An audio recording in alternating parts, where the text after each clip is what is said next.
Apa jadinya aku tak bisa baca tulis, mengerti banyak hal. Guruku, terima kasihku. Nyatanya diriku kadang buatmu marah, namun segala maaf kau berikan.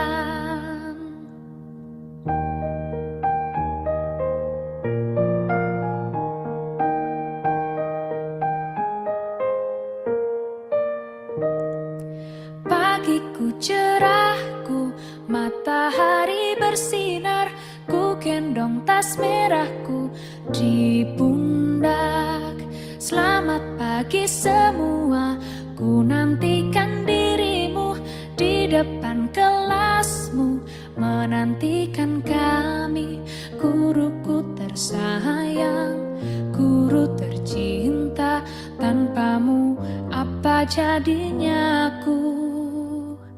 Tak bisa baca tulis, mengerti banyak hal. Guruku, terima kasihku. Nyatanya diriku kadang buatmu marah, namun segala maaf kau berikan. Namun segala maaf kau berikan.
dari Head and Shoulders.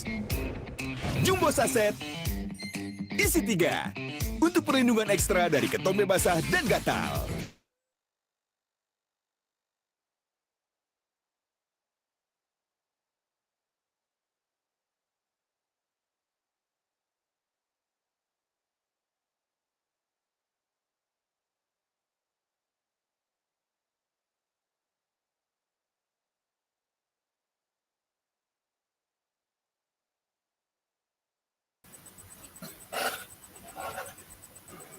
Baik, kakak-kakak selamat siang. Selamat siang, Kak. Selamat siang. Apa kabar semuanya selama beberapa hari? Alhamdulillah baik. Maya, Alhamdulillah baik. sehat semua ya kakak-kakak. Ya, sehat. Alhamdulillah sehat. Alhamdulillah sehat.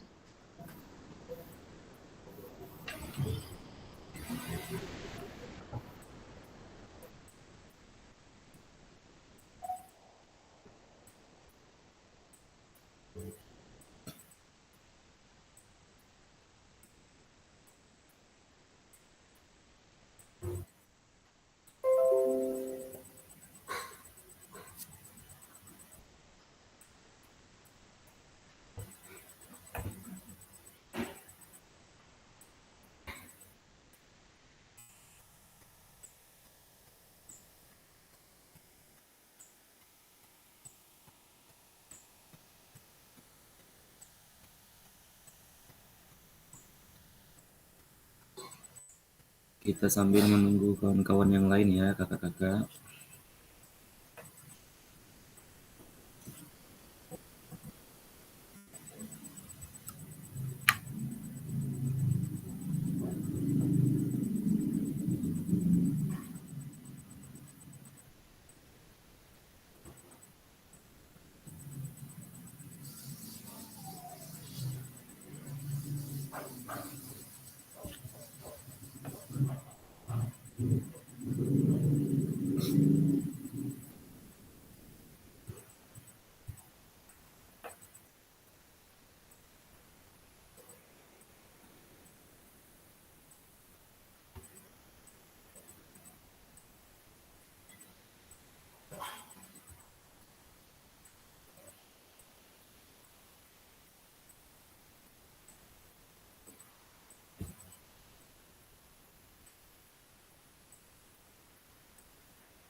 Baik, kakak-kakak semua, sepertinya kita akan mulai untuk pertemuan kita pada uh, siang hari ini, di mana kita akan membahas tentang modul 1.5 ya kakak-kakak semua, kurikulum dalam pembelajaran PJOK kakak-kakak. Baik kakak-kakak semua, biar kegiatan kita pada siang hari ini bisa bermanfaat dan bisa kita ambil hikmahnya. Baik kakak-kakak, sebelum memulai kegiatan kita pada siang hari ini, mari kita berdoa menurut agama dan kepercayaan kita masing-masing. Berdoa dimulai.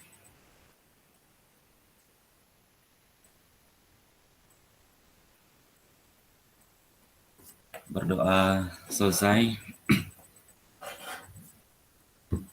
Baik kakak-kakak, kita akan memulai lagi dari sesi apa yang telah kita sekian berapa hari ya kita tidak bertemu di Tetap Maya, sehingga hari ini kita akan bertemu kembali tentunya dalam membahas di modul 1.5 yaitu tentang kurikulum di dalam PJOK. Baik kakak-kakak, sebelumnya mengucapkan selamat siang, salam dan bahagia. Assalamualaikum warahmatullahi wabarakatuh. Salam, damai sejahtera, Om Swastiastu, Namo Buddhaya, salam kebajikan, rahayu untuk kita semua yang hadir di dalam jimit kita atau virtual yang kita laksanakan pada siang hari ini. Nah, tentunya kakak-kakak masih seperti biasa kesepakatan yang mungkin yang kita harus kita sepakati secara bersama-sama, di mana di sini ada gambarnya, kemudian ada keterangannya, kesepakatan bersama kakak-kakak selalu on cam kamera, kemudian nanti kalau ada hal yang perlu baru dibicarakan di kolom chat kita ya. Kemudian ada di sini mematikan mikrofon dan bicara seperlunya, kemudian hadir seutuhnya, menghargai waktu bersama, kemudian memaksimalkan fitur chat, kemudian klik raise hand. Mungkin kakak-kakak yang ingin bertanya nanti atau yang ingin berbagi pengalamannya silakan nanti di chat saja kakak-kakak semua. Kemudian mungkin kalau ada gangguan teknis atau hal-hal yang lain, mungkin itu hal-hal yang wajar saja kakak-kakak semua.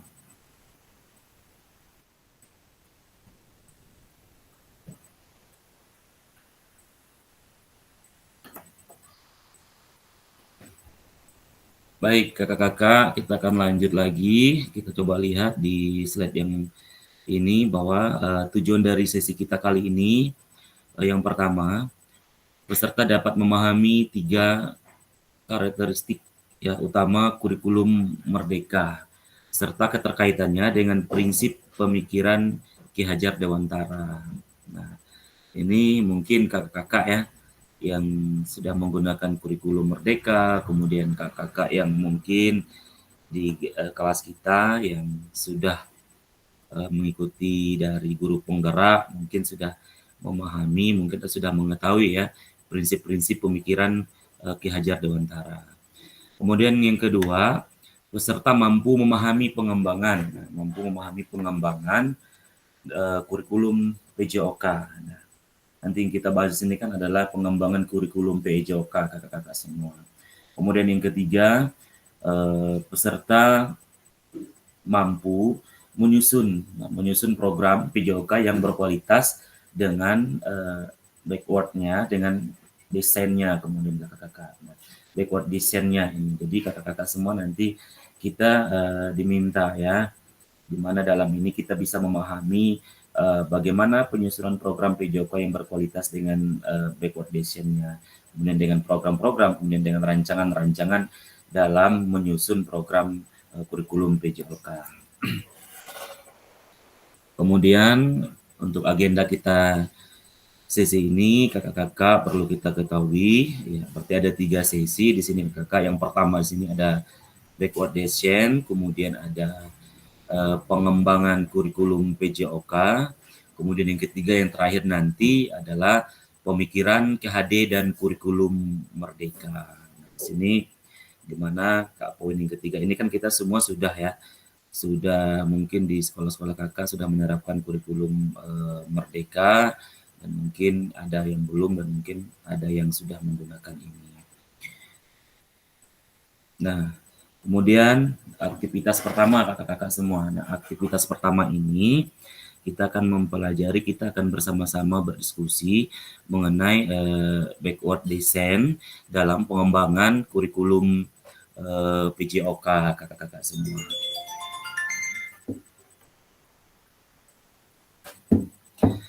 Nah, kemudian di sini kita akan membahas ya bersama-sama backward design-nya dalam pengembangan kurikulum PJOK. Nah, di sini kakak-kakak, nah menurut kakak-kakak semua dari skala 1 sampai 10, kira-kira seberapa dalam pemahaman kakak-kakak semua tentang kurikulum PJOK? Nah, mungkin kakak-kakak yang ingin berbagi, pengalamannya, silakan untuk resign kakak-kakak. Nah, menurut kakak-kakak ini berapa skala dari 1 sampai 10 kira-kira? Ya, di sini ada Kak Mustaqim. Boleh Kak Mustaqim untuk berbagi pengalamannya?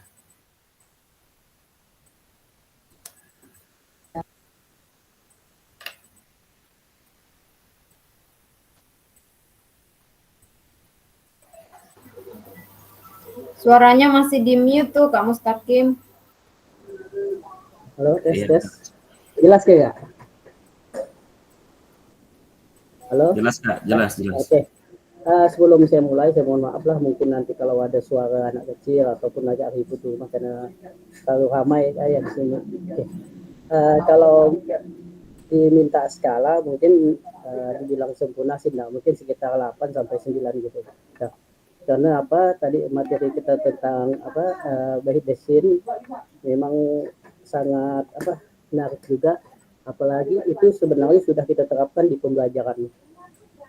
Kapan itu? Itu proyek desain itu kan istilahnya itu pendekatan berbasis kita mundur ke belakang atau harapan akhir ataupun capaian akhir yang akan kita lakukan di dalam suatu pembelajaran.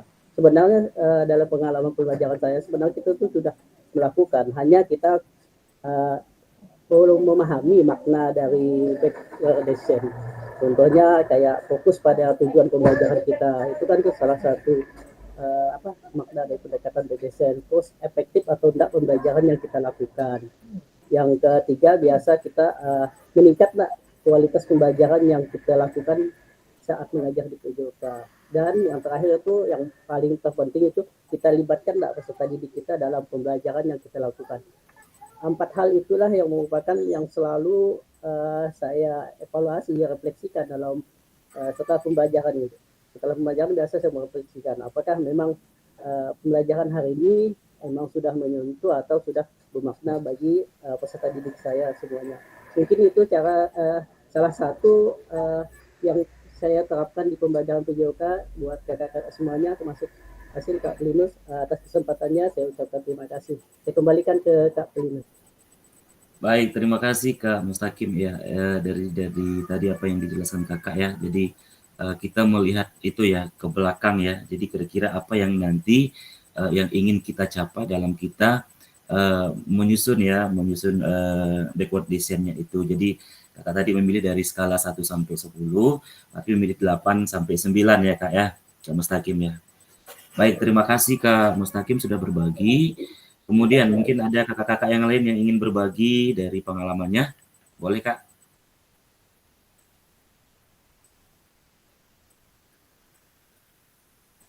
Atau Kak Yuni, boleh Kak Yuni? Kak Yuni Firmansyah.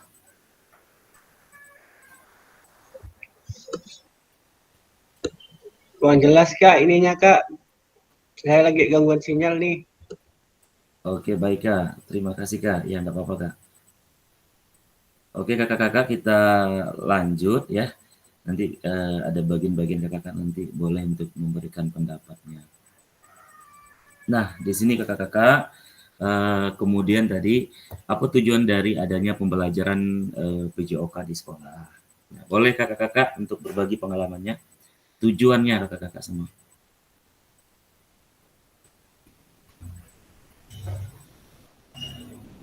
Ya, Kak Heri Setiawan. Boleh Kak Heri. Oke Kak. Tujuan PJOK ya. Kadang tuh gini, Assalamualaikum warahmatullahi wabarakatuh. Terdengar Kak? Dengar ya? Jelas Kak, jelas. Kadang tuh yang menjadi salah kaprah itu kan ada beberapa yang pelajaran PJOK itu adalah prestasi. Sebenarnya kalau saya pribadi pelajaran PJOK sesuai kalau kita mengajar ya, siswa mampu melaksanakan, siswa menguasai. Kalau saya pribadi kembali kecenderung mengenalkan berbagai gerakan-gerakan yang ada dalam materi PJOK itu menurut saya. Karena kalau kita memaksakan semua anak harus mampu atau menguasai yang ada, itu ibaratnya tidak semua anak itu memiliki kelenturan yang sama, fisik yang sama. Kalau saya hanya yang penting mengenalkan dan siswa mampu menguasai semampunya anak tersebut. Kecuali kita akan mengarah ke prestasi di luar jam baru saya tambahkan materinya untuk mencapai prestasi. Mungkin itu saja Kak, kalau dari saya mungkin Bapak, Ibu, kakak-kakak yang lain masih banyak materi-materi yang lain atau tujuan dari pembelajaran PJOK itu sendiri. Terima kasih, selamat siang, Assalamualaikum. Ya, terima kasih Kak Heri sudah berbagi ya. Dari dapat saya simpulkan dari apa yang Kak Heri sampaikan tadi bahwa mengenal ya. Jadi tujuan dari PJOK tadi memperkenalkan gerakan-gerakan kepada siswa, sehingga bagaimana siswa bisa memberikan partisipasinya dalam melakukan gerakan-gerakan tersebut. Terima kasih Kak Eri. Tadi ada Kak Kaspri ya? Kak Kaspriyadi, kalau saya tidak salah, yang resign.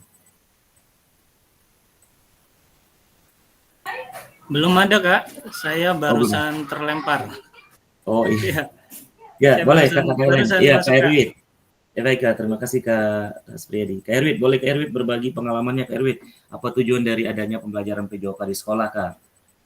Nah, jelas Kak. Jelas, sangat jelas Kak. Nah, tujuan pendidikan jasmani di sekolah ya bukan cuma mengembangkan anak secara keseluruhan melalui kegiatan jasmani, bukan hanya mengembangkan fisik saja, melainkan juga mengembangkan mental, sosial, emosional, itu juga Kak, intelektual dan kesehatan secara keseluruhan. Baik Kak. Terima kasih Kak Erwin. Ya, tujuannya adalah mengembangkan ini ya, kemudian emosionalnya, kemudian intelektualnya ya. Jadi dapat digarisbawahi memang tidak semata-mata kita mengembangkan dari prestasi anak-anak itu di dalam dunia olahraga, tidak hanya kita lebih kepada prestasi, tetapi bagaimana anak-anak bisa berpartisipasi secara aktif dalam kegiatan PJOK yang dilaksanakan di sekolahnya. Baik, mungkin masih ada kakak-kakak yang lain yang ingin berdiskusi. Kita coba satu orang lagi yang ingin berbagi apa tujuan dari adanya pembelajaran PJOK.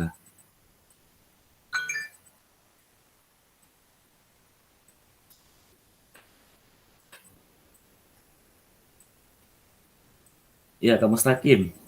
Boleh, Kak? Siap. Terima kasih Kak Belinus.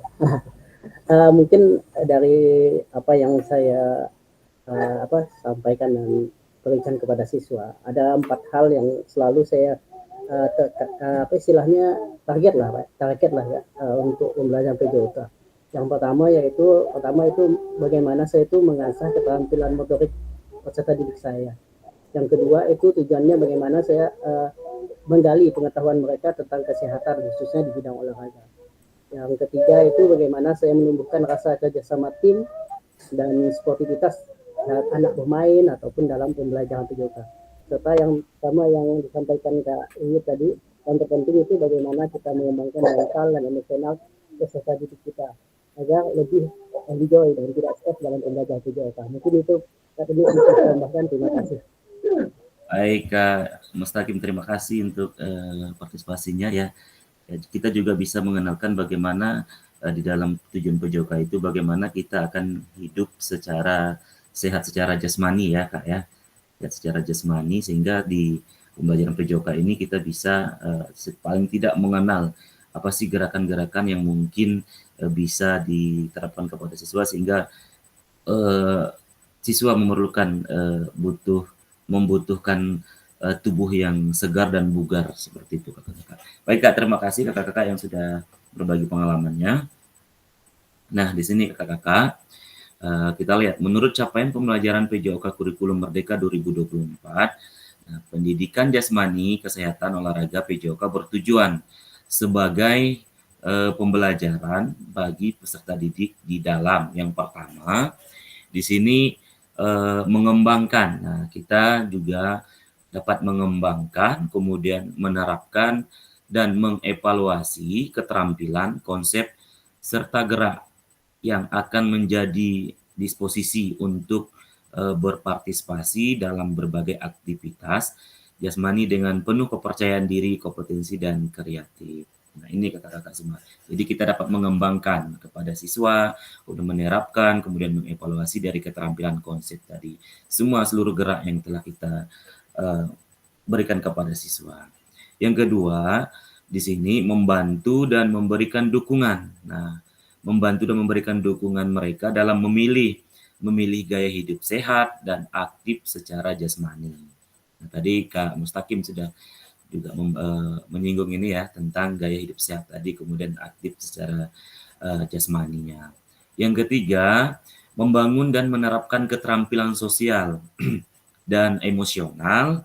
Nah, di sini Kak RW tadi sudah menyinggung ya masalah keterampilan emosionalnya. Kemudian melalui konteks pembelajaran yang menekankan nilai-nilai fair play-nya, kemudian kerja tim dan inklusivitas.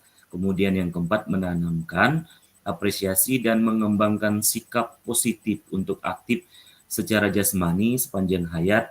Kemudian sebagai upaya peningkatan keseluruhan keseluruhan kualitas hidup kita. Ini ya kakak-kakak semuanya yang dimana di sini menurut capaian pembelajaran PJOK Kurikulum Merdeka 2024. Nah, kita harus masuk ke sini kakak-kakak semua. Jadi di program Kurikulum Merdeka 2024 ini kita memang harus menyusun kurikulum terkhusus pembelajaran PJOK yang nanti yang akan kita ajarkan kepada siswa-siswi kita.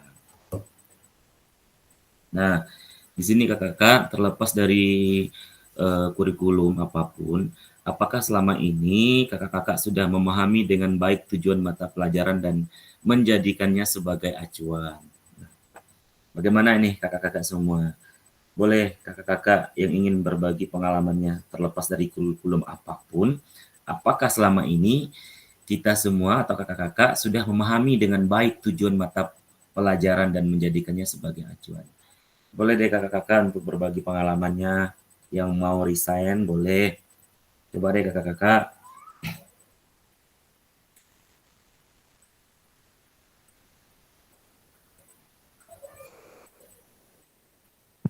Iya, Kak Heri, boleh Kak Heri? Biar hidup diskusinya ya. Ini kalau saya sih biasanya seperti ini, kalau dalam pembelajaran kan, apalagi dalam permainan ya. Ketika kita permainan yang pasti nilai-nilai sportivitas, nilai-nilai menghargai, baik itu laki-laki perempuan, tetap kita tanamkan di situ. Jadi secara tidak langsung, kita pun ketika mengajarkan anak-anak permainan, mungkin kita sedang bermain bola kasti, sepak bola, kita di situ kita juga memberikan edukasi, memberikan bagaimana menghargai orang. Kalau saya pribadi di situ sudah masuk, tetapi kadang di pembelajaran yang lain, itunya nggak muncul, tapi kadang muncul seperti itu, Pak. Tidak bisa dalam 5 aspek tadi, setiap pembelajaran muncul itu, kalau saya pribadi, kadang itu tidak bisa muncul semua aspek 5 tadi itu. Mungkin itu saja, Kak. Terima kasih. Baik Kak Heri, terima kasih Kak Heri. Dari beberapa aspek tadi muncul, mungkin ada yang 1, ada yang 2 ya Kak Heri ya, begitu ya, dari pembelajarannya. Nah, jadi kakak-kakak yang lain boleh untuk bersuara. Ya, Kak Rudi Iswanto, boleh Kak Rudi. Baik, terima kasih Kak Linus dan kakak-kakak yang lainnya.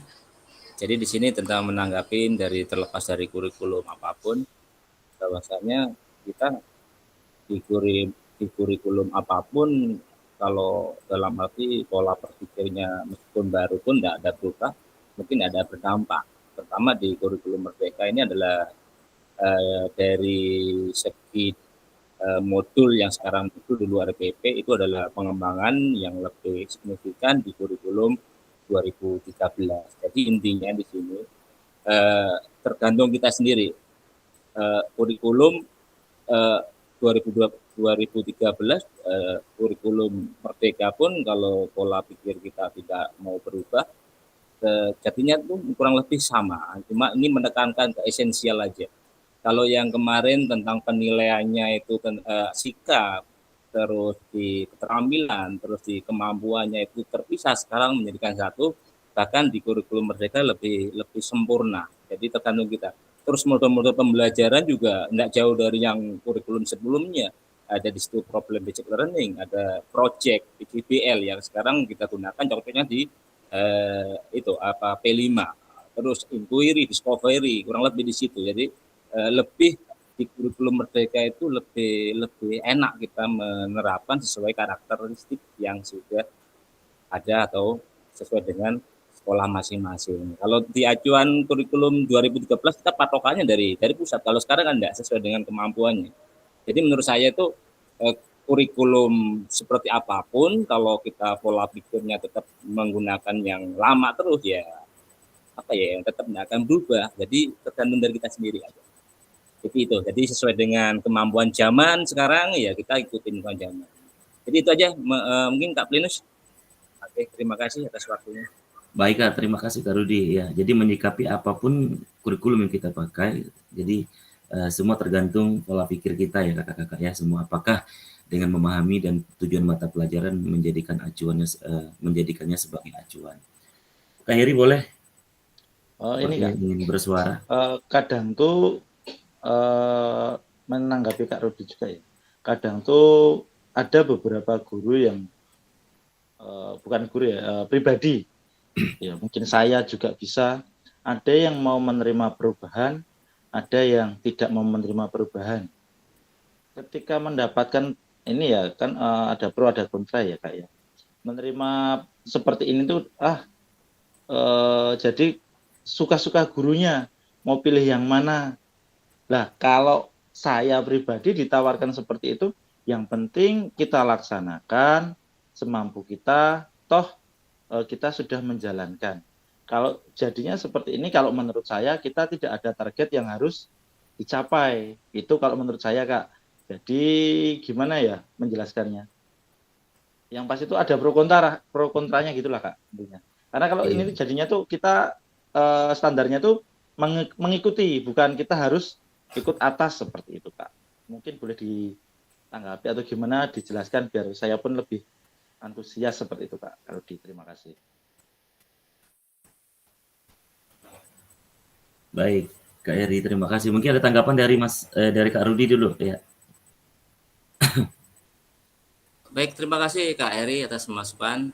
Jadi intinya dari untuk kurikulum ini memang kita bukan berarti kita kaku enggak, tetapi untuk patokan aja. Patokan dalam arti kita menjalankan. Maka intinya di situ kalau kita mengetahui dari awal kurikulum yang 2013 atau KTSP dan lain sebagainya, mungkin ya tidak jauh beda. Cuma kita menyesuaikan dengan kondisi zaman, berdiferensiasi. Kalau dulu kita itu kita memberikan materi sama, tapi kita sekarang udah sesuai dengan kemampuannya. Mungkin ada plus minusnya, gitu aja. Nah, menanggapi dari tergantung kita balik lagi kata Kak Heri, tergantung kita lagi yang menyikapin. Bahkan dengan berdiferensiasi aja kita di lapangan, konteks, proses dan itunya juga kan, ya kan, dan akibatnya ya mungkin dilaksanakan apa enggak. Ada refleksi, mampu enggak kita selalu refleksi itu mungkin kehilangan di situ. Tetapi kan sedikit-sedikit kan kita mengikuti apa yang sekarang kita ikutin. Itu biasa, namanya pro dan kontra itu biasa. Yang penting kita ngikutin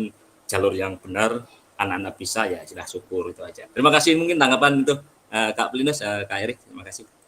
Baik, terima kasih Kak Rudi, Kak Heri. Ya, jadi apa yang disampaikan memang semua tergantung kepada kita semua ya, tergantung kepada pribadi gurunya. Apakah ingin berubah atau tidak, ingin menerapkan dan sesuaikan dengan misalnya kurikulum 2024 ini kan, kurikulum Merdeka ini dia lebih kepada situasi kita di tempat kita di mana kita mengajar. Nah, kita sesuaikan dengan apa yang ada di tempat kita itu.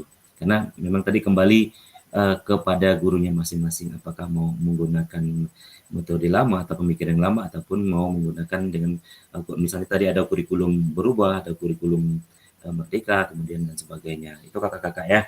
Jadi Kak, ini ada Kak Supriyadi. Baik Kak, terima kasih untuk kesempatannya. Ini menarik.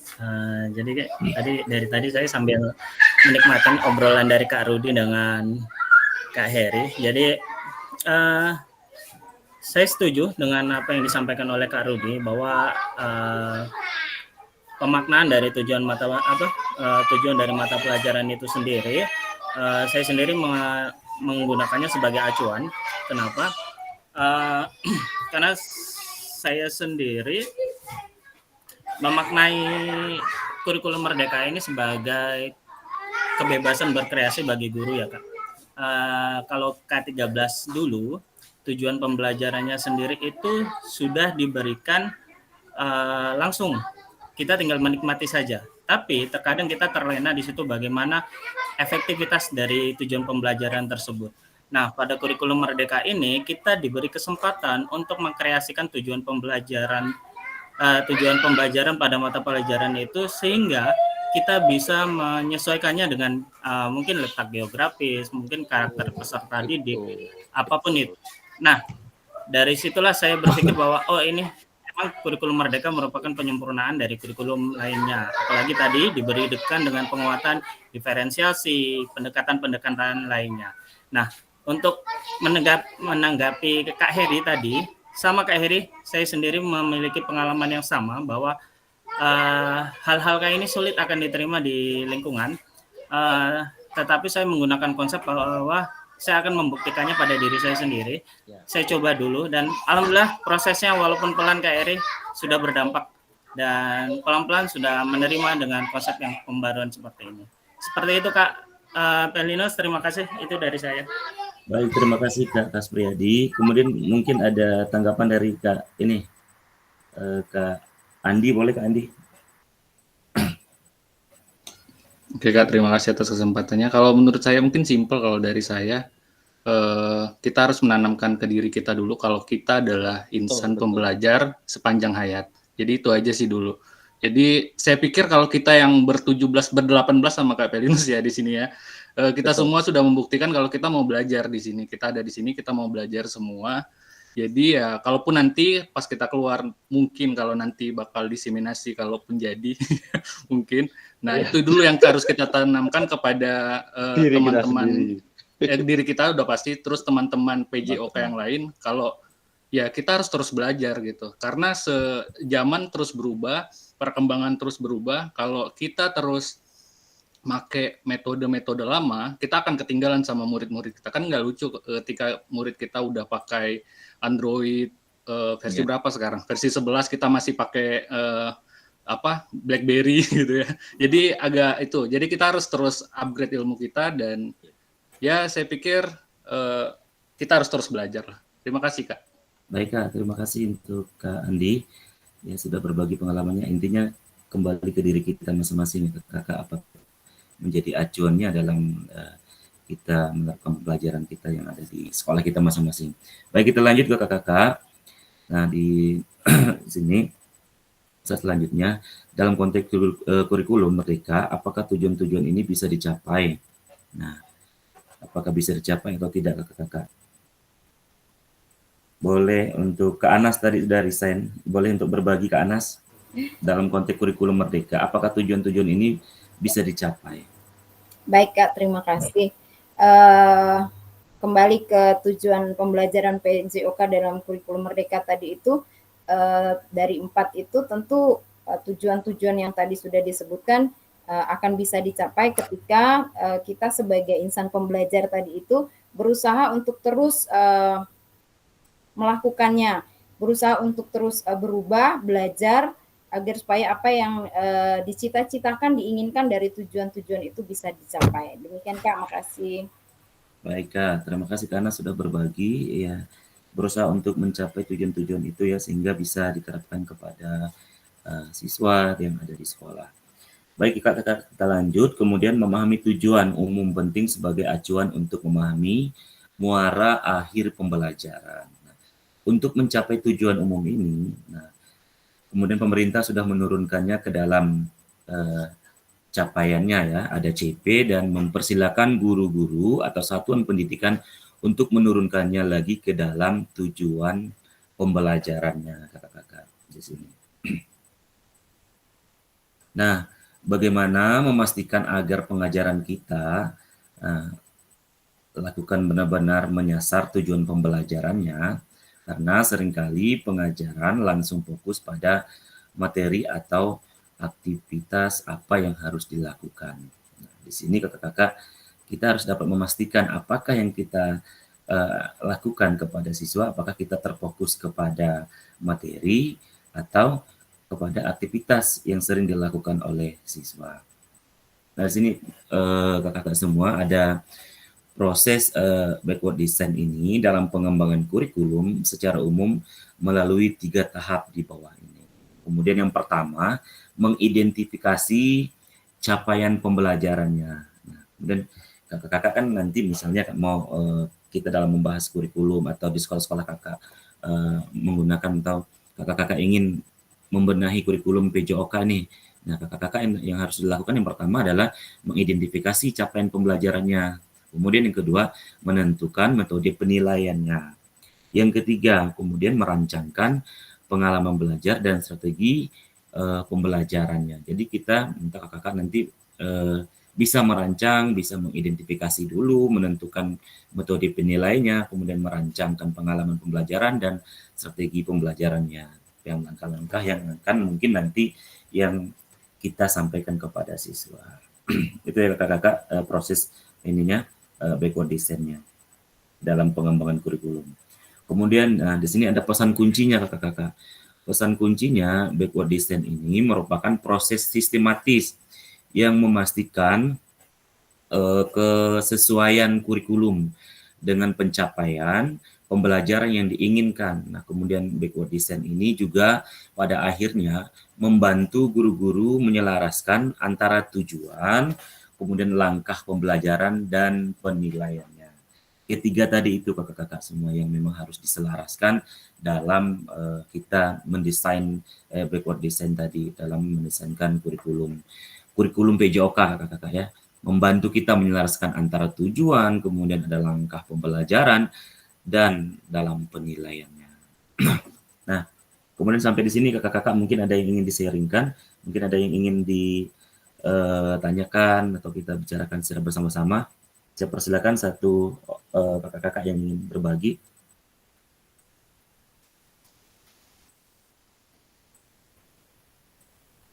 Ya, baik kakak-kakak, mungkin kita akan lanjut ke slide berikutnya ya kakak-kakak.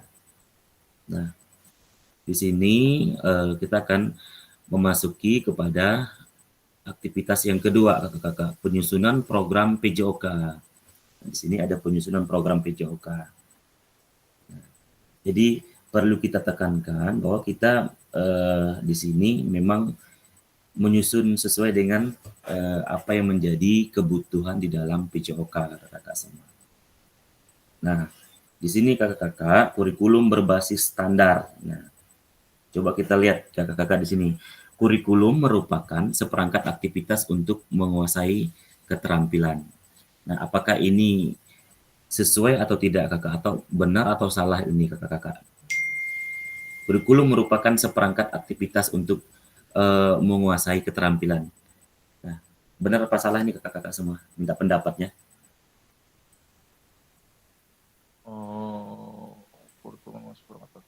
Gimana Kak Heri? Benar atau salah itu Kak? Salah, kalau saya salah. Iya, kita lihat ya. Salah ya Kak Mustaqim dan Kak Heri. Iya, di sini memang kurikulum merupakan seperangkat aktivitas untuk menguasai keterampilan, itu bukan ya kakak-kakak. Jadi bukan merupakan ini seperangkat aktivitas untuk menguasai keterampilan. Kemudian coba kita lihat buku teks peserta didik dapat dikatakan adalah suatu kurikulum. Nah, apakah ini benar atau salah kakak-kakak? Salah. Salah itu. Salah ya. Oke, Iya. kita lihat. Salah. Ya, betul ya kakak-kakak. Di sini jawabannya salah. Ya. Buku teks itu memang bukan merupakan bukan suatu acuan dari kurikulum ya. Buku teks itu merupakan buku bagaimana sebagai pendamping saja, sebagai panduan atau sebagai dari materi yang kita pegang dalam kita melakukan kurikulum PJOK yang kita terapkan di sekolah kita. Nah, kemudian kakak, ini kurikulum adalah suatu standar untuk mengetahui apa yang peserta didik harus pelajari, meliputi keterampilan, pengetahuan, dan sikap. Nah, bagaimana ini kakak-kakak semua? Betul apa salah? Benar. Betul. Betul ya kakak-kakak. Kita lihat. Cepel. Iya, ini baru betul ya kakak-kakak semua. Betul. Nah, jadi kurikulum berbasis standar ini ya memang dapat kita garis bawahi, kurikulum ini adalah suatu standar untuk mengetahui apa yang peserta didik harus pelajari. Nah, meliputi keterampilan yang kita susun, yang kita buat di dalam kurikulumnya, kemudian ada pengetahuan dan sikap.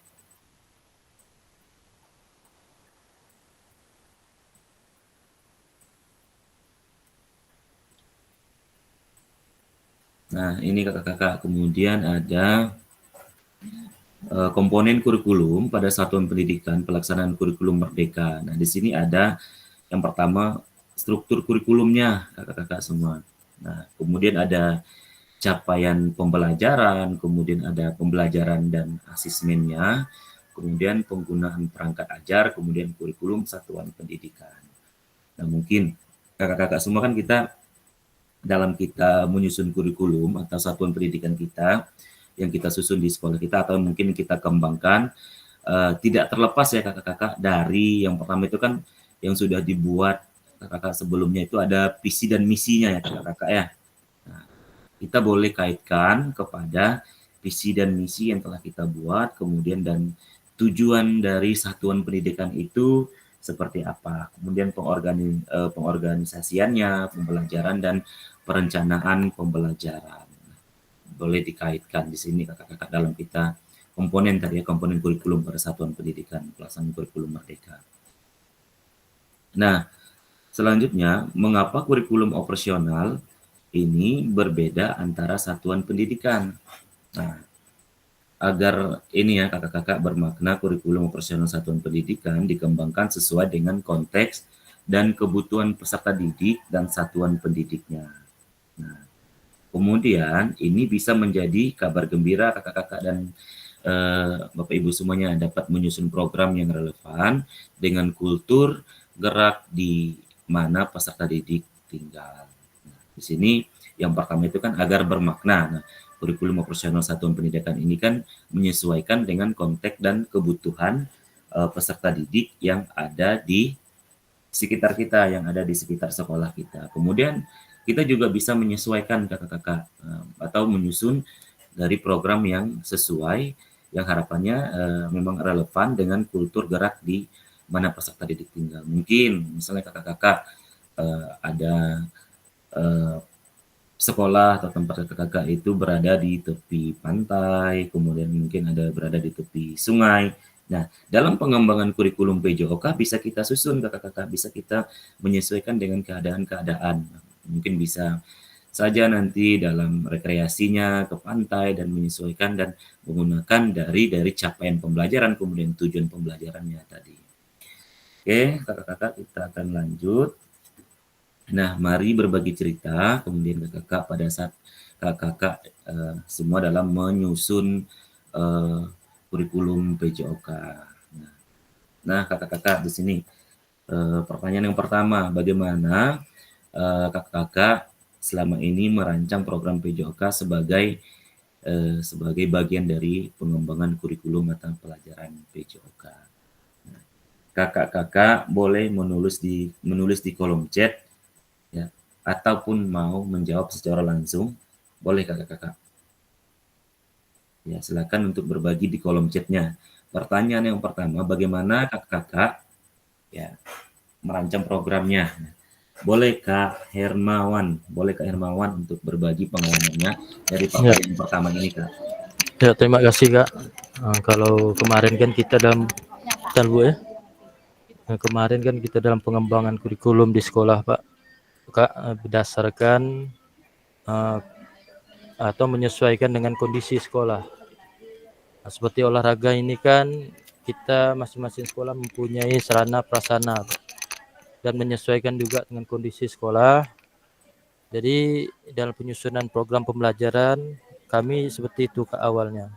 Kemudian setelah proses yang berjalan sambil kita menganalisis apa kekurangan dalam program yang sudah kita rancang ini untuk kedepannya kita perbaiki. Pada dasarnya kami menyesuaikan dengan program yang ada di sekolah karena kita sekolah juga diberi program-program seperti program sekolah sehat itu kan.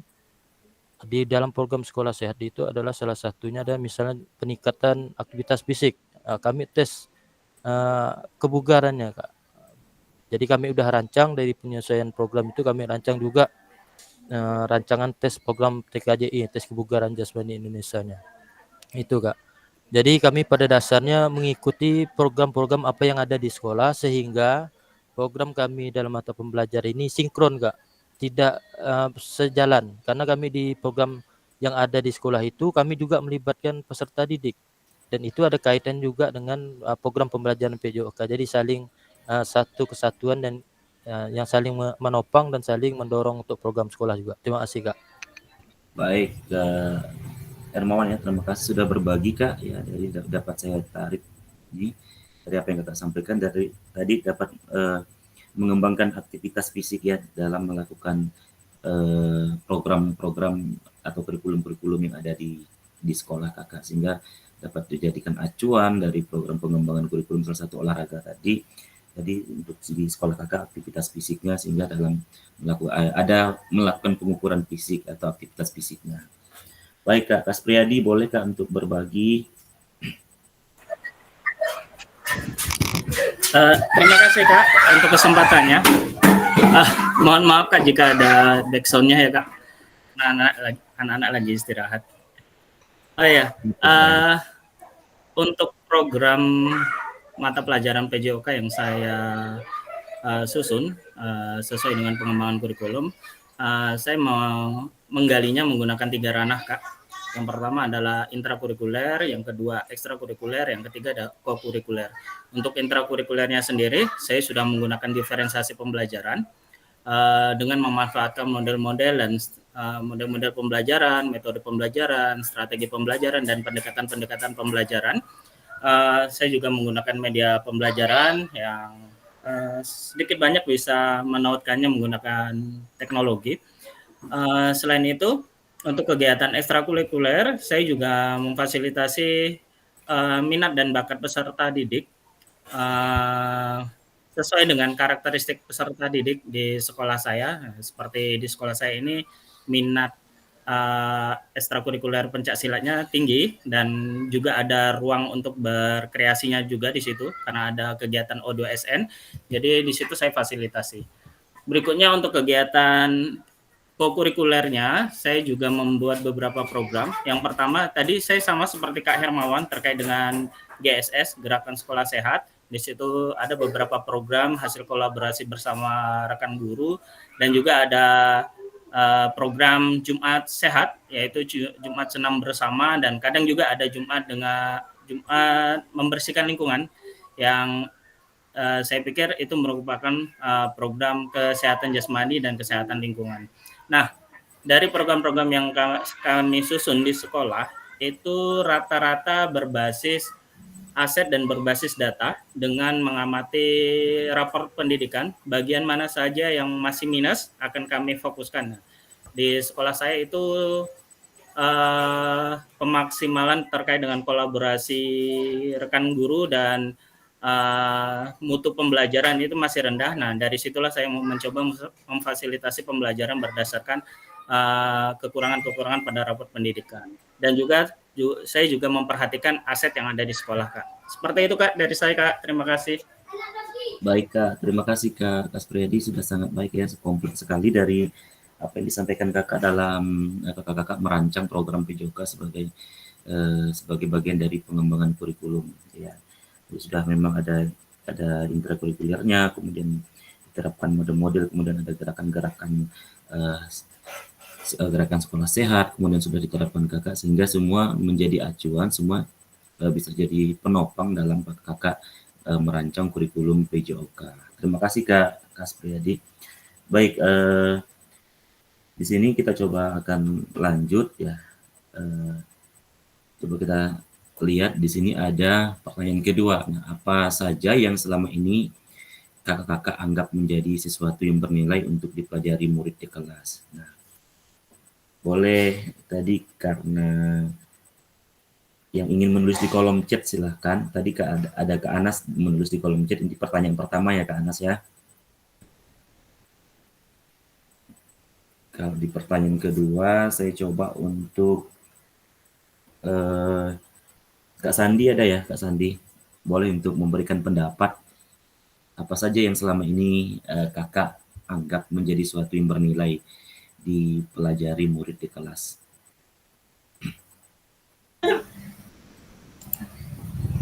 Oke, mohon maaf Kak. Tadi tidak begitu mengikuti soalnya lagi ada itu apa? Ada orang mau ambil jemuran. Siap Kak, lanjut Kak ini. Jadi menurut kakak ini bagaimana, apa saja yang selama ini kakak anggap menjadi suatu yang bernilai untuk dipelajari murid di kelas PJOK? Oh, ya. Terima kasih Kak waktunya. Mohon maaf sebelumnya. Nah, mungkin dari pertanyaannya apa saja yang selama ini Bapak Ibu anggap menjadi suatu yang bernilai untuk dipelajari murid di kelas PJOK. Kalau kita tahu saya juga mengajar SD, di mana kita kakak-kakak semua sini pasti tahu bahwa PJOK itu menjadi salah satu mata pelajaran yang banyak digemari oleh siswa-siswi kita. Apalagi di tingkat SD ini pada dasarnya anak itu kan suka bermain. Nah, jadi di samping saya sebagai guru itu mengajarkan pertama itu bagaimana gerak dasar. Kalau di SD itu rata-rata kan gerak dasar. Tapi juga yang saya tekankan agar menjadi nilai untuk kedepannya bagi anak-anak itu yaitu bagaimana etika, adab, dan fair play di dalam permainan, baik itu permainan itu untuk diterapkan kepada anak agar yang kita ajarkan ini bisa berdampak ke anak, dibawa mereka sampai di jenjang-jenjang berikutnya ataupun ke seumur hidupnya lah. Artinya etika dalam berolahraga, adab, kemudian fair play-nya. Nah, itu yang saya tekankan karena agar jadi tidak hanya ibaratnya hanya gerak dasarnya saja yang jadi acuan, tetapi nilai-nilai yang saya sebutkan tadi itu juga yang saya harapkan. Mungkin itu saja Kak.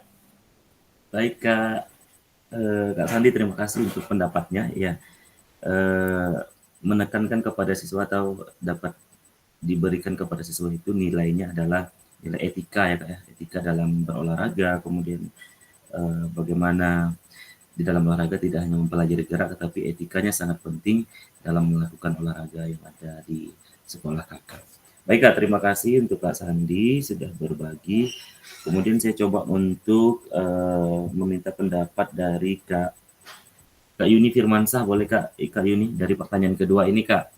Nah, apa saja yang selama ini kakak anggap menjadi suatu yang bernilai untuk dipelajari di kelas PJOK? Yang saya anggap yang paling bernilai ialah jika peserta didik yang diajarkan memahami atau mengerti materi yang kita ajarkan sehingga akan menimbulkan bakat dan minat peserta didik.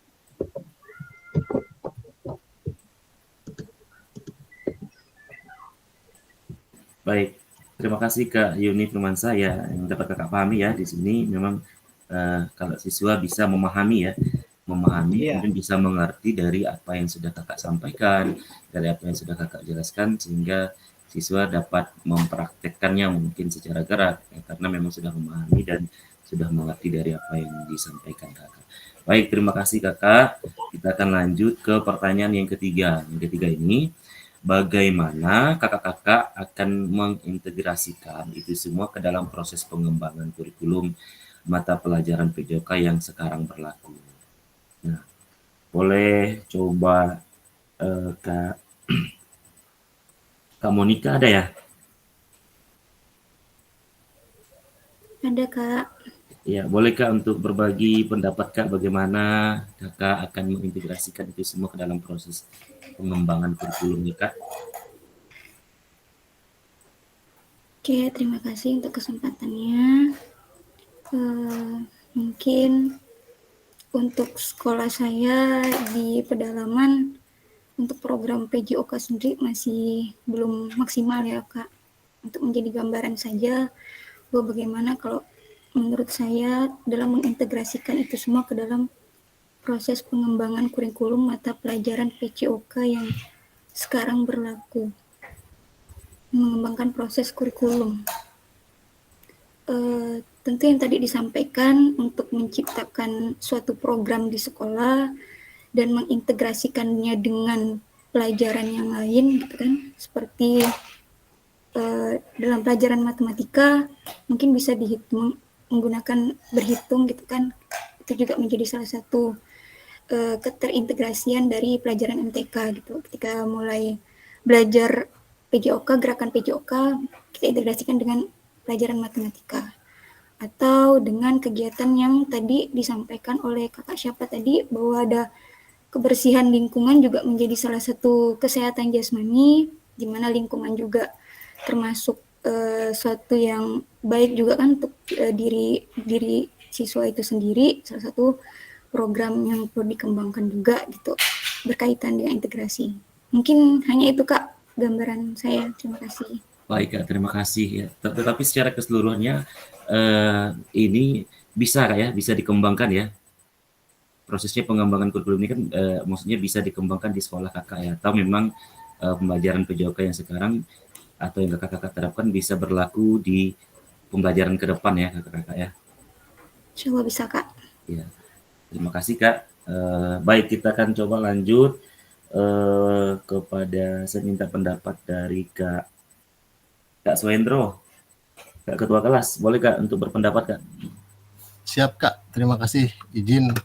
Jadi bagaimana kita mengintegrasikan itu ke dalam proses pengembangan kurikulum pembelajaran PJOK yang sekarang berlaku. Jadi Kak, menurut saya, jadi kurikulum Merdeka ini kan memberikan kebebasan kepada pendidik untuk merancang dan menerapkan pembelajaran ya Kak ya, yang relevan dan kontekstual. Jadi sebagai guru PJOK kita bisa mengadopsi pendekatan seperti apa ya Kak, kalau di SD itu kan ada dulu tema ya Kak ya, tematik misalnya gaya hidup sehat. Jadi lintas sektor untuk ke guru lain juga, istilahnya dengan bahasa sekarang itu kolaborasi, terus melibatkan beberapa keterampilan olahraga di pembelajaran gaya hidup sehat itu Kak, di tema itu kalau di SD Kak ya. Terus saya pernah baca juga di elaborasi Kak Kaspriyadi dengan Kak siapa itu memanfaatkan teknologi Kak sumber belajar. Biasanya guru PJOK ini kalau saya ya Kak ya, saya pribadi memanfaatkan teknologi itu dulu jarang sekali Kak. Jadi guru PJOK menggunakan aplikasi seperti kita melihatkan video tutorial atau pakai platform online dalam memberikan instruksi latihan itu kayaknya keren Kak. Jadi itu saja Kak lah yang bisa kita sampaikan. Baik Kak Swendro, terima kasih ya untuk sudah berbagi dari pengalamannya bagaimana mengintegrasikan itu semua ke dalam proses pengembangan kurikulum ya. Salah satu tadi pemanfaatan ini ya, pemanfaatan teknologi ya bisa kita gunakan dalam kita menyusun kurikulum atau kita menyusun kerangka pembelajaran terkhusus kepada PJOK. Baik kakak-kakak, coba kita akan lanjut. Ada 6 faktor yang mempengaruhi pengembangan program PJOK kakak-kakak semua. Nah ini ada 6 faktor. Yang pertama di sini ada kebutuhan dan karakteristik dari peserta didik. Nah, kemudian yang kedua ada konteks masyarakat. Nah, kemudian ada waktu, alokasi jam pelajaran, kemudian cakupan dan tahapan teknologi. Nah, coba kalau kita lihat di sini kakak-kakak untuk yang pertama untuk kebutuhan dan karakteristik ini seperti apa yang memang harus kita siapkan. Saya boleh minta pendapat dari Kak siapa ya? Kak Julius. Ada Kak Julius ya? Halo, selamat siang Kak. Boleh Kak untuk berpendapat Kak dari yang pertama itu Kak, kebutuhan dan karakteristik peserta didik Kak, itu bagaimana Kak ya? Apa yang harus kita siapkan nanti dalam kita di sini kan ada faktor penghambat Kak, faktor yang mempengaruhi pengembangan kurikulum itu maksudnya gimana Kak? Kebutuhan dan karakteristik peserta didik. Baik, terima kasih Kak atas kesempatannya. Mohon izin menjawab berdasarkan pengalaman saya yang terjadi di sekolah bahwa dalam mengembangkan program PJOK itu memang salah satunya didasarkan atas kebutuhan dan karakteristik peserta didik. Mengingat bahwa di sekolah kami ini lebih banyak ekstrakurikulernya Kak. Kalau tadi mengutip dari ada yang mengatakan bahwa PJOK ini itu dasarnya adalah untuk prestasi. Nah, itu yang terjadi di sekolah kami, Kak, bahwa mengingat bahwa kami adalah sekolah swasta yang menjadi keunggulan kami ya memang adalah prestasi. Jadi ya prestasi itulah yang menjadi kebutuhan dan karakteristik peserta didik. Misalnya jika ada anak yang memang berprestasi di bidang karate, jadi sekolah kami ya memang mencari pelatih, inilah Kak, pelatih profesional gitu untuk dapat ya meningkatkan prestasi anak yang memang nanti pada muaranya itu memang untuk keberhasilan sekolah itu. Jadi itu yang bisa saya sampaikan, Kak, bahwa kebutuhan dan karakteristik dilihat dari bakat, potensi yang dimiliki oleh anak. Terima kasih, Kak. Selamat siang. Baik, terima kasih Kak Julius ya. Di sini kan adalah faktor yang mempengaruhi pengembangan program PJOK ya. Kalau kita lihat sebenarnya kan kalau kita lihat dari kebutuhan dan karakter dari peserta didik ya, kan tidak semua siswa atau tidak semua peserta didik memiliki kebutuhan dalam PJOK itu yang sama. Nah, artinya juga kita juga melihat dari peserta didik apakah fisiknya itu sesuai, nah, apakah tidak sesuai. Dan dalam kita mengembangkan program PJOK ini, itulah yang kira-kira akan menjadi kendala tadi, yang menjadi kendala sehingga muncul ketidaksempurnaan dalam kita mengembangkan dari program PJOK ini. Kemudian ada konteks masyarakatnya ya, konteks masyarakatnya itu juga kita lihat. Nah, konteks masyarakatnya mungkin apakah ada tidak atau daya dukungnya kepada sekolah kita atau bagaimana. Boleh Kak Andi untuk berbagi, tadi ada reason ya. Oke Kak, terima kasih Kak. Kalau untuk konteks masyarakat sebenarnya ada berbagai hal yang mempengaruhi pengembangan program PJOK dalam konteks masyarakat. Yang pertama adalah budaya dan tradisi lokal, Kak. Jadi ada beberapa permainan yang bisa kita ajarkan ke anak-anak kita, permainan tradisional. Jadi itu membuat pembelajaran kita itu lebih dekat sama budaya dan tradisi lokal kita. Dan dengan kemajuan teknologi yang sekarang, hal-hal seperti itu harus kita pertahankan. Dan sejatinya kita harus terus mengajarkan adat dan istiadat untuk bangsa yang lebih bermartabat. Kemudian ada dukungan komunitas, Kak. Jadi dukungan komunitas itu bisa berupa, mungkin kalau di daerah-daerah atau mungkin di kota ya, mungkin lebih banyak, itu banyak klub-klub di sekitar sekolah. Ada pula mungkin klub yang numpang latihan di lapangan sekolah, misalnya ada klub voli, klub sepak bola. Nah itu pelatihnya itu bisa kita minta untuk menjadi guru tamu di dalam kelas kita, di dalam pembelajaran PJOK, karena kita tahu sendiri ya, kita bukan Superman. Para guru PJOK itu tidak bisa menguasai seluruh seluruh cabang olahraga itu. Paling ada beberapa yang bisa, tapi mungkin ada pelatih-pelatih yang expert di bidangnya, seperti pelatih sepak bola, pelatih voli, itu bisa kita minta tolong untuk jadi guru tamu. Saya pikir cuma itu, Kak. Terima kasih. Baik Kak Andi, terima kasih Kak untuk sudah berbagi. Ya, jadi dari dapat saya tangkap di sini kita juga bisa konteksnya ke dalam masyarakat ya, juga mungkin kita juga bisa menyamakan budaya yang ada di masyarakat, kemudian memodifikasi dalam permainan-permainan tradisional, dan kemudian boleh kita semai kemudian dengan masyarakat yang ada di sekitar dari sekolah kita. Ada Kak Muhammad Sauki, boleh Kak untuk berbagi Kak? Ya, terima kasih Kak. Boleh saya matikan kamera ya Kak ya? Siap Kak, boleh Kak. Ya, mohon maaf ya Kak ya karena sinyalnya. Ya, terima kasih Kak Pelinus tentang konteks masyarakat ini.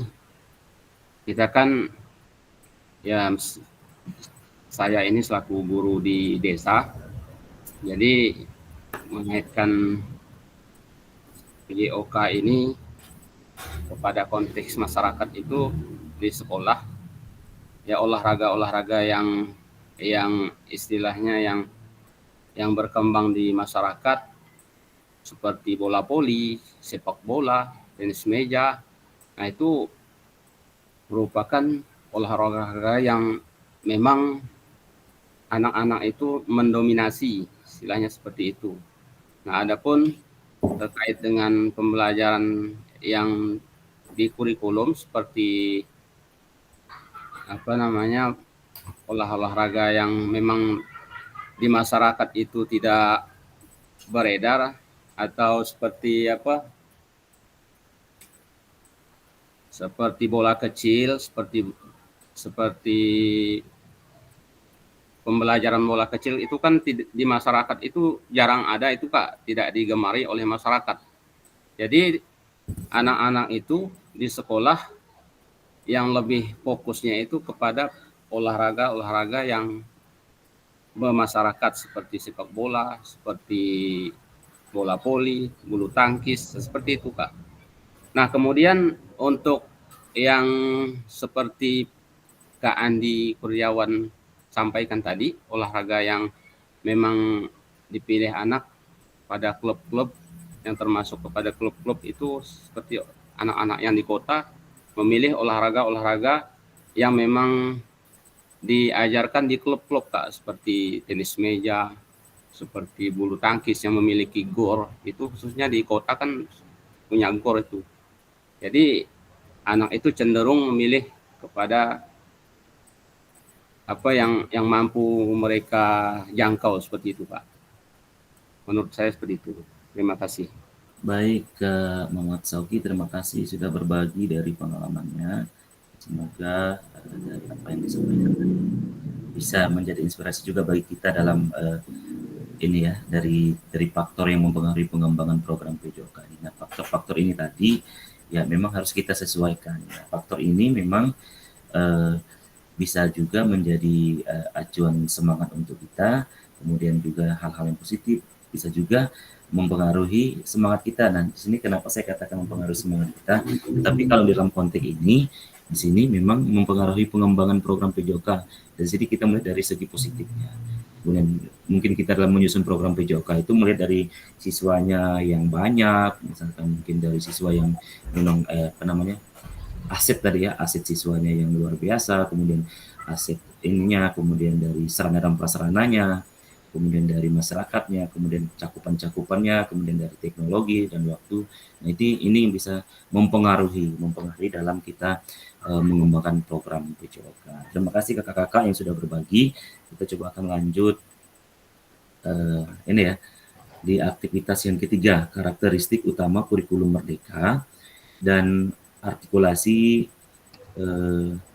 KHD dalam pendidikan nasional. Nah, di sini coba kita lihat bersama-sama menurut kakak-kakak, kata kunci apa saja yang berulang kali kita telah bahas dalam mengembangkan kurikulum PJOK. Nah, kata kunci apa saja kakak-kakak yang telah kita bahas dalam mengembangkan kurikulum PJOK? Boleh saya minta suaranya ke Hasan Basri, ada enggak? Hasan.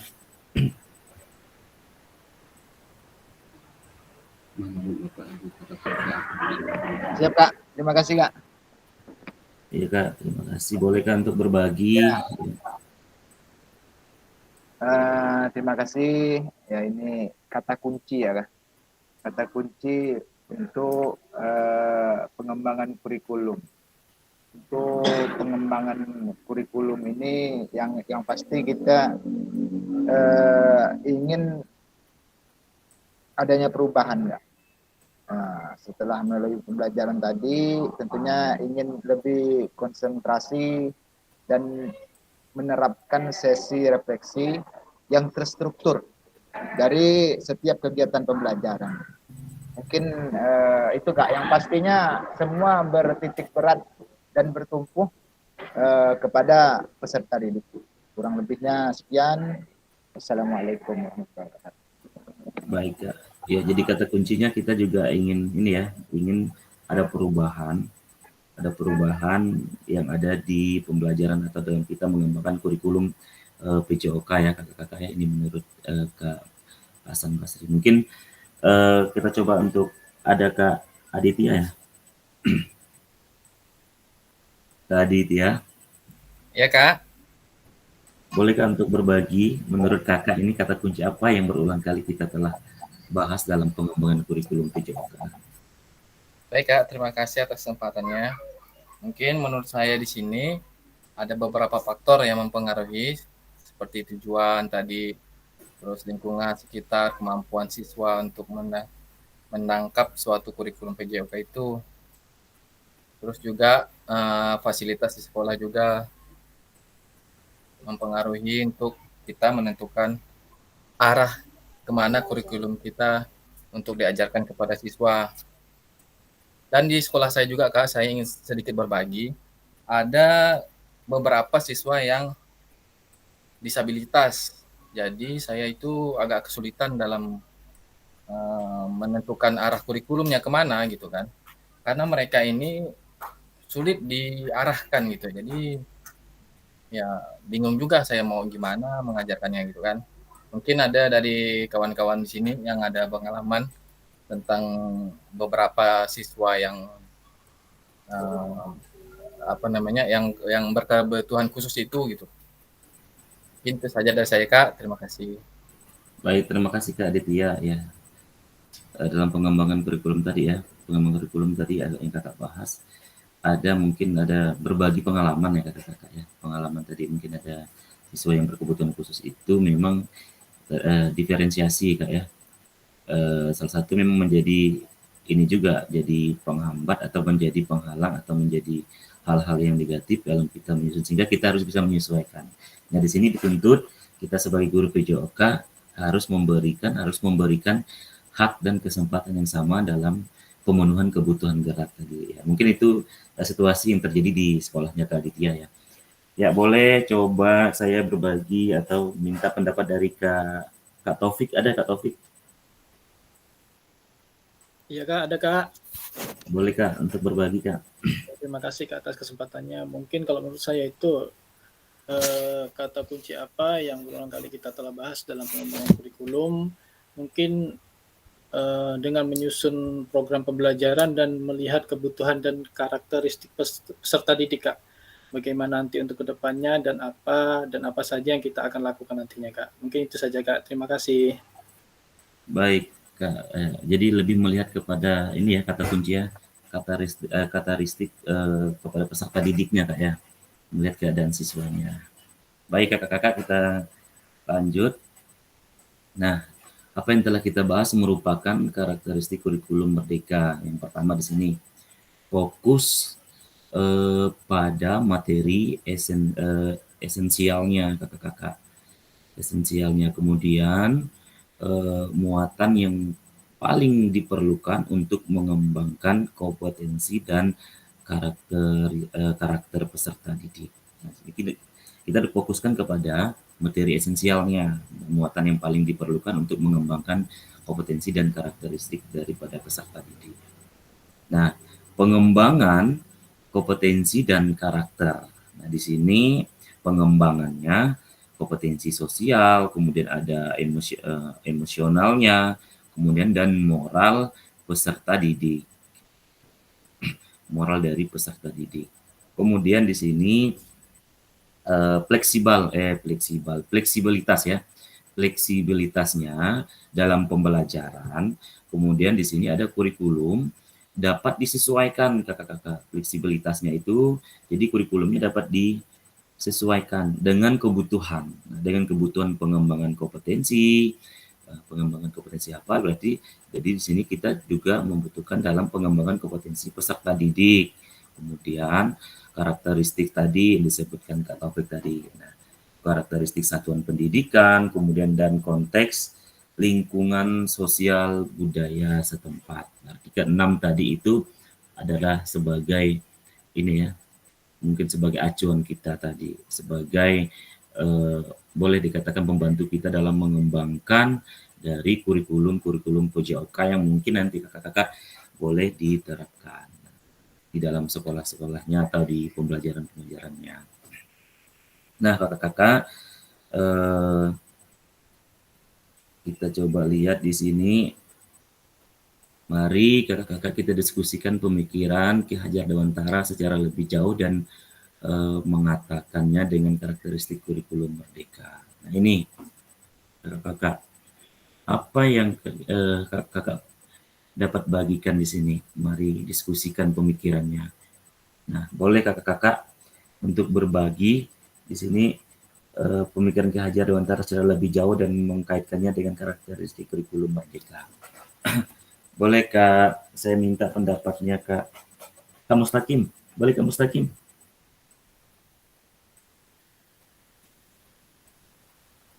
Siap. Terima kasih Kak Linus kesempatannya. Mungkin ya pemikiran Ki Hajar Dewantara itu kan hanya ada dua. Saya kutip dua, yaitu mendidik atau mengajar peserta didik itu sesuai dengan kodrat alam dan kodrat zaman. Jadi kita dalam penyusunan atau mengaitkan dengan kurikulum Merdeka ini zaman alam itu berarti kita lihat kondisi dan situasi lingkungan di tempat sekolah kita. Jadi disesuaikan dengan khususnya PJOK kurikulum kita disesuaikan dengan faktor lingkungan ataupun masyarakat yang ada di sekolah. Sedangkan untuk kodrat zamannya ini kita menyesuaikan dengan kemajuan teknologi ataupun istilahnya kita harus lebih update.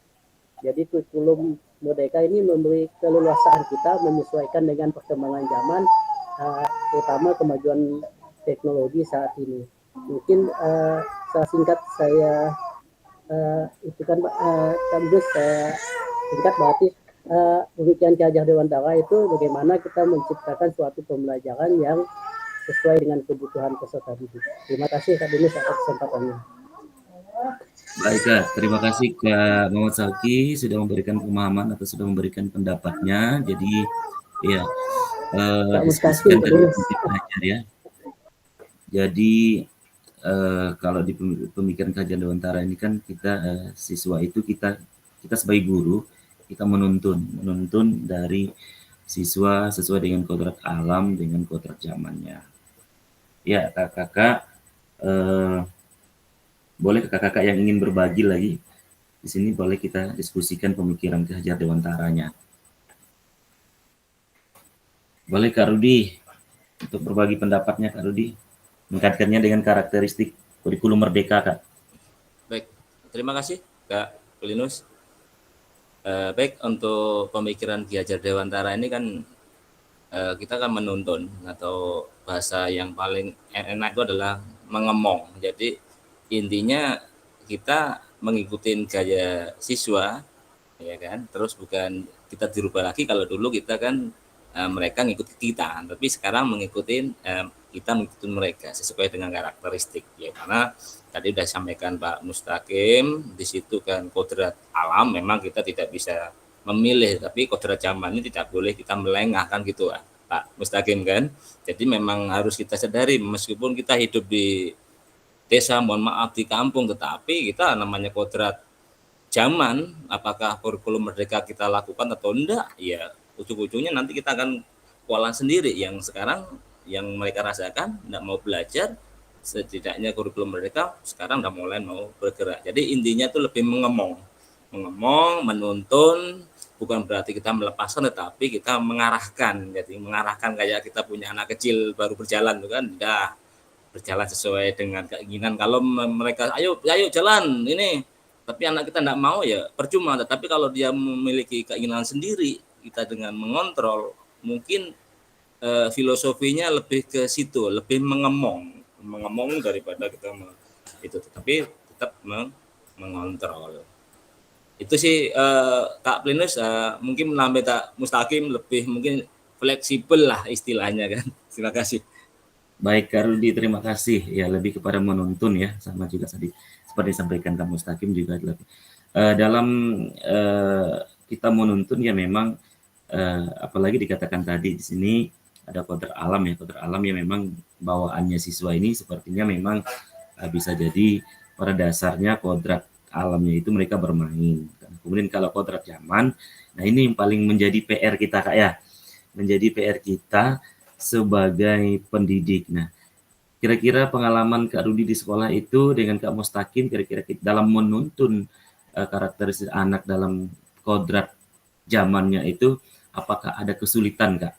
Boleh untuk berbagi Kak Rudi dan Kak Rudi dulu lah. Kalau kodrat alam kita ya sudah ini Kak ya sudah sudah bisa memahami lebih dalam lah. Kalau kodrat zaman ini kan masing-masing sekolah ini kan pasti berbeda ini Kak, berbeda permasalahan-permasalahannya.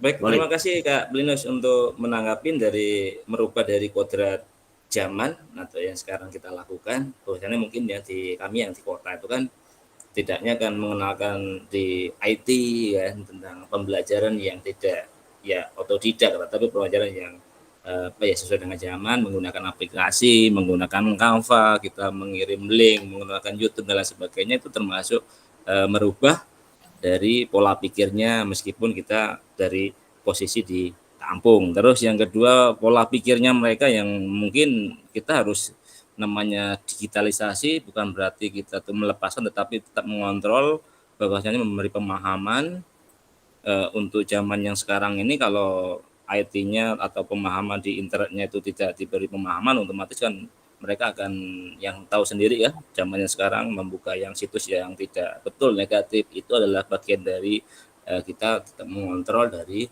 tetap pemikiran Ki Hajar Dewantara. Jadi mengenalkan dari IT tentang sekarang ini kita tidak harus memiliki toko untuk berjualan, tetapi kita mulai aplikasi sudah bisa berjualan, tentunya di online dan sebagainya. Itu sudah termasuk pengenalan yang memberikan pemahaman yang luas tentang posisi kodrat zaman sekarang. Kita beli produk dari Cina aja dengan waktu tiga hari udah nyampe ke kita. Itu termasuk kan sebuah dari transformasi yang sekarang harus kita ikuti kodrat zaman. Terima kasih itu Kak Plinus, mungkin menanggapi dari situ aja. Baik, terima kasih Kak Rudi. Mungkin dari Kak Mustaqim boleh untuk berbagi Kak, apa yang memang menjadi di sekolah Kakak yang menuntun dari kodrat zamannya Kak? Oke, terima kasih kesempatan Pak Mas. Memang kalau bicara teknologi, HP Android, memang sekolah saya di Sintayong itu merupakan salah satu daerah yang blank spot. Memang sinyal internet agak susah karena di letak geografisnya itu dikelilingi oleh perbukitan. Jadi memang agak sulit memang, tapi kesulitan itulah menjadi motivasi kami saat COVID kemarin bagaimana pembelajaran secara daring. Saking tidak bisa nyaunuk internet, kadang saya gunakan YouTube. Jadi untuk menonton video itu dan sampai offline tetap teknologi karena sekarang sudah mulai kembali memang itu di kelas itu sinyal internet kami HP kami nomor ke lapangan tengah-tengah agak ada pepohonan, nah di situ anak-anak saya biasakan itu pembelajaran kelompok atau pembelajaran praktek olahraga itu minimal yang punya HP mereka mendokumentasikan dokumentasi drama maupun gerakan pembelajaran nanti mereka itu nanti menguploadnya. Kalau yang punya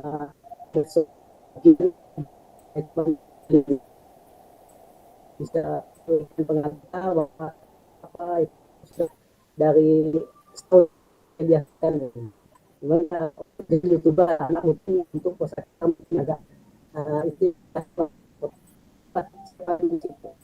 mereka berbagi menggunakannya kuat dan yang mungkin itu salah satu yang saya di sekolah, termasuk untuk asesmen atau untuk penilaian tesnya itu harus ke luar lapangan. Itu memang tantangan di sekolah memang sangat berat. Di pengalaman saya berkata semuanya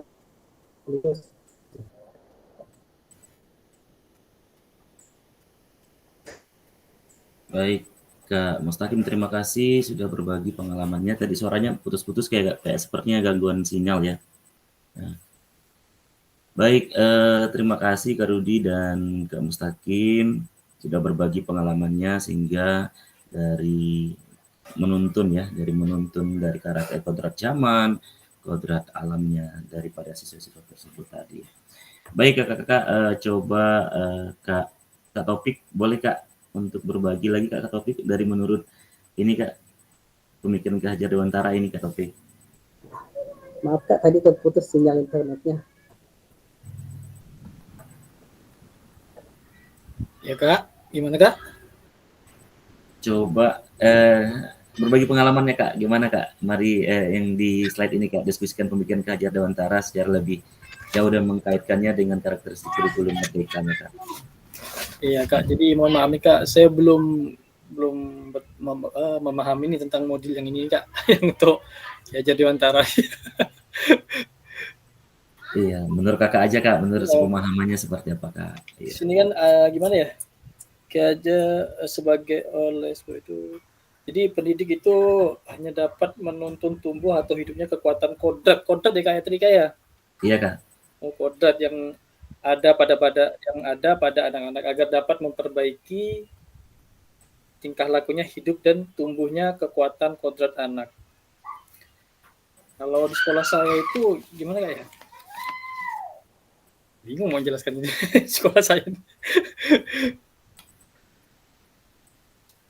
Belum ini Kak, belum begitu paham saya Kak ini Kak. Baik Kak, terima kasih Kak. Iya, boleh nanti dibaca kembali Kak di LMS-nya Kak ya, di modulnya. Baik, terima kasih Kak Taufik sudah berbagi pengalamannya. Boleh Kak Putri untuk berbagi pengalamannya Kak Putri. Oke, terima kasih Kak untuk kesempatannya. Ini menurut pengetahuan saya ya, bahwa tadi sudah dijelaskan oleh Kak Pelinus bahwa ada 3 karakter utama Kurmer, dan itu sudah sangat kompleks sekali ya kalau dikatakan untuk di kurikulum merdeka itu. Yang pertama tadi fokus pada materi esensial. Jadi bukan kita hanya untuk mengajarkan agar anak cuma dapat mencapai tujuan pembelajaran, tapi bagaimana cara kita agar anak juga mendalami atau menikmati pembelajaran itu lebih bermakna lagi, sehingga sebagai guru, peran guru kita tuh juga harus memikirkan materi yang esensial seperti apa yang dibutuhkan sesuai dengan karakter murid. Jadi bukan hanya pada tujuan pembelajaran saja yang tadi seperti capaian yang kita tuliskan dalam RPP, tapi kita lebih fokus pada kebermaknaan. Dari setiap pembelajaran itu lebih bermakna dan mendalam. Kemudian yang kedua tadi, karakternya mengembangkan kompetensi dan karakter. Nah ini sudah saya rasa kalau dibilangkan berkaitan dengan kurikulum merdeka dan kaitannya dengan KHD, ini sudah sangat selaras ya, karena sangat kompleks sekali. Kompetensi sosial, emosional, dan moral pun bahkan dipertimbangkan dalam Kurmer. Sudah saya pikir ini sangat gimana ya, sesuai dengan KHD juga kan, mempersiapkan anak didik agar mereka dapat bahagia gitu kan, agar dapat bisa lepas di lingkungan masyarakat dengan emosional yang standarnya lah, emosional yang bisa dikontrolnya gitu kan, sosialnya juga bisa berjalan dengan baik, dengan bangunan itu juga sangat kompleks sekali dengan pemikiran KHD. Kemudian yang ketiga itu karakteristik utama fleksibilitas pembelajaran. Fleksibilitas itu mungkin lebih fleksibel lagi ya, karena mengingat karakter murid yang beragam dan minat bakatnya juga beragam, jadi kita juga mempertimbangkan penilaiannya secara holistik. Ya, bukan hanya tadi dari satu kognitif saja, tapi juga mencakup semuanya. Mungkin ini sudah sangat menggambarkan selaras dengan pemikiran KHD dan kurikulum merdeka. Ini mungkin ya tadi juga dibilang kurikulum yang kurikulum bebas gitu kan, guru berkebebasan untuk berkreasi dalam menciptakan pembelajaran bermakna. Mungkin seperti itu aja Kak pendapat saya.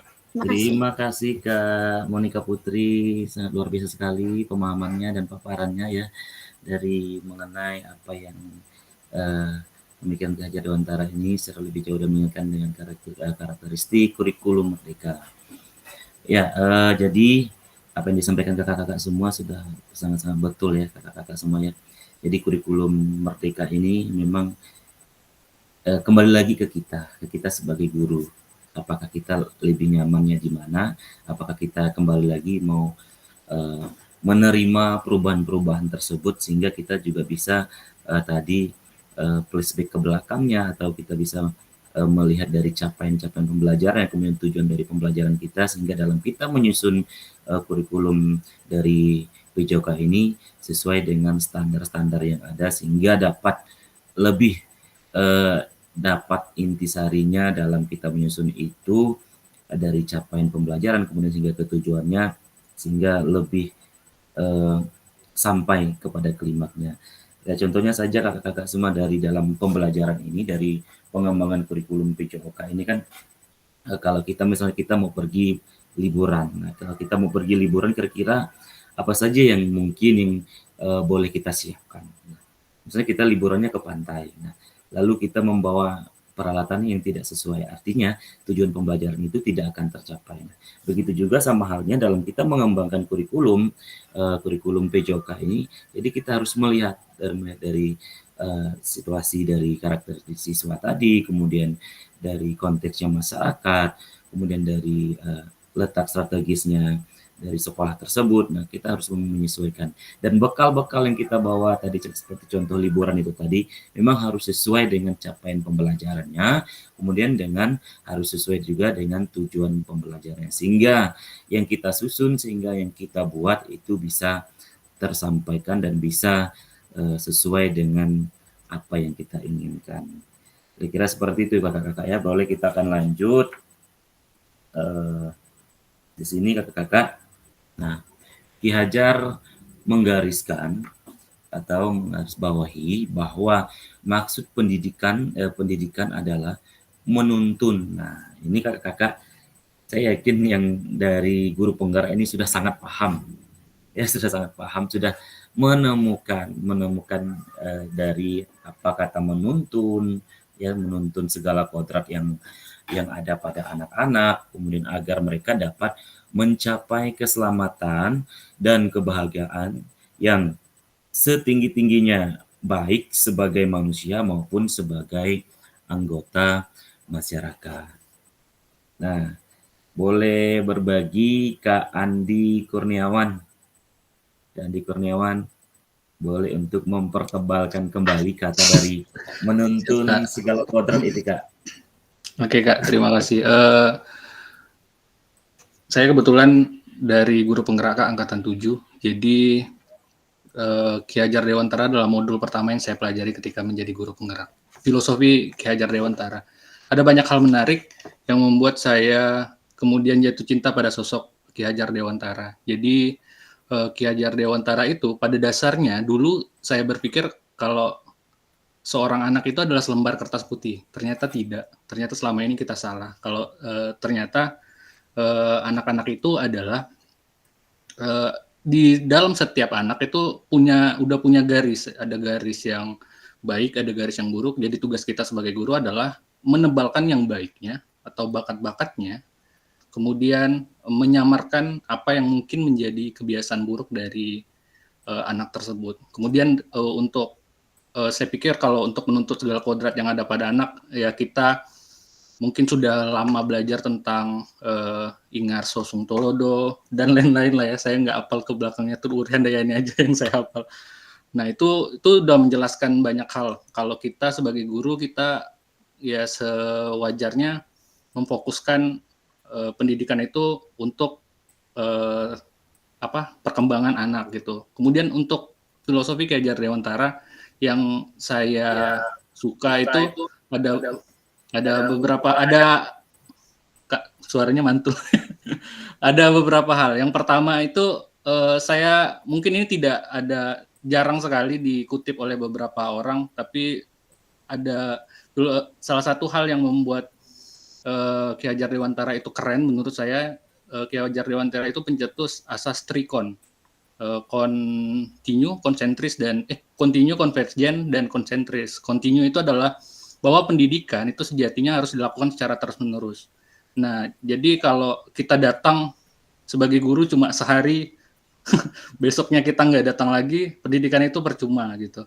Jadi continue artinya kita harus memberikan pendidikan itu terus-menerus gitu.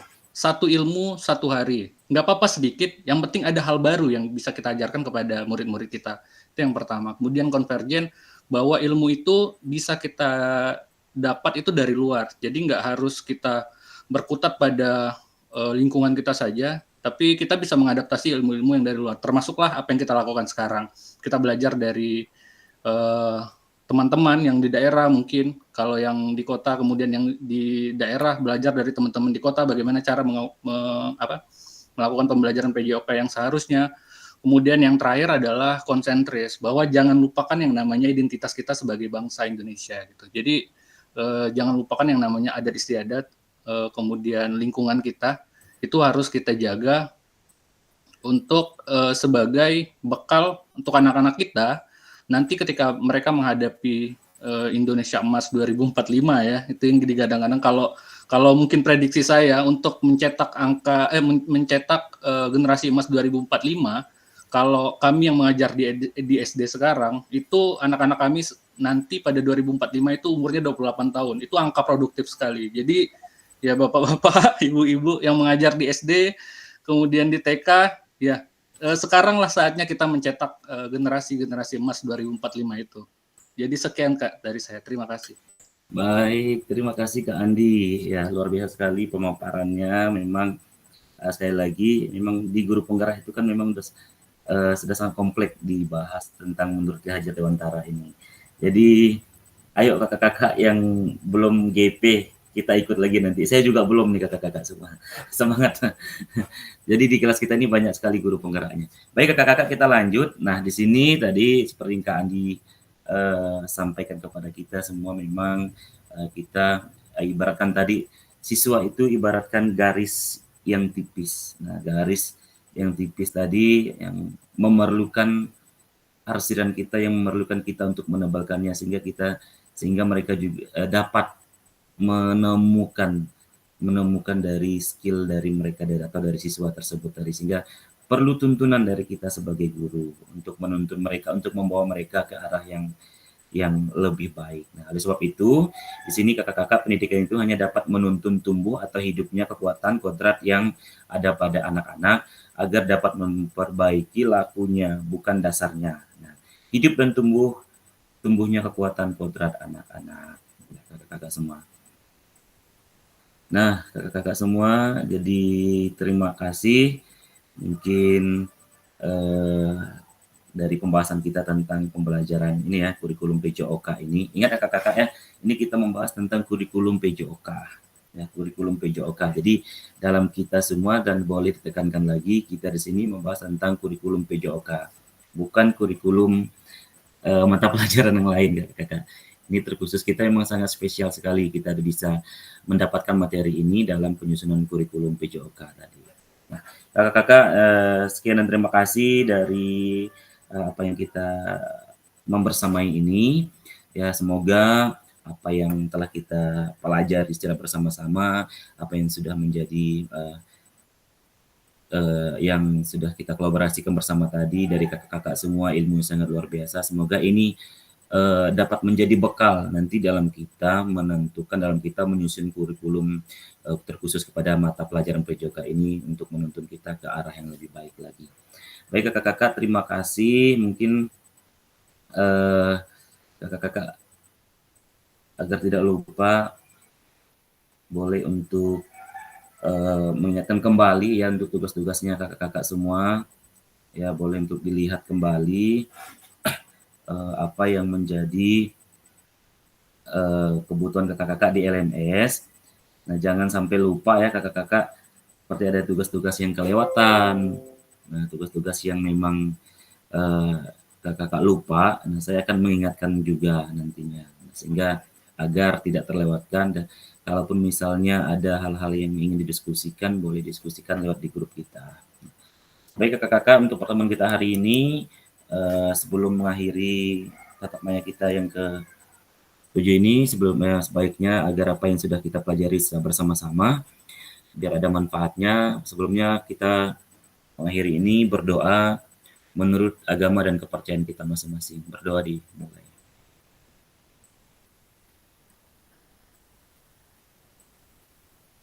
Baik kakak-kakak, berdoa selesai.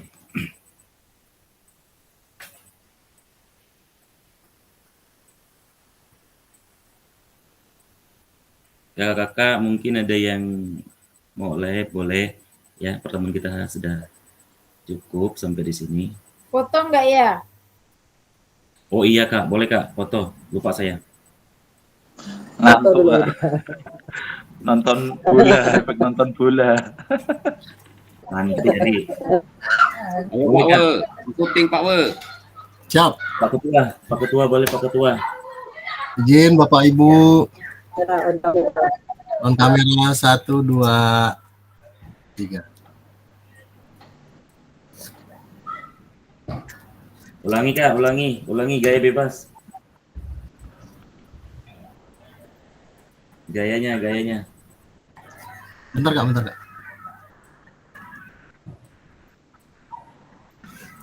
Gaya bebas Kak, izin. 1, 2, 3. Sarang heyo Kak Heri.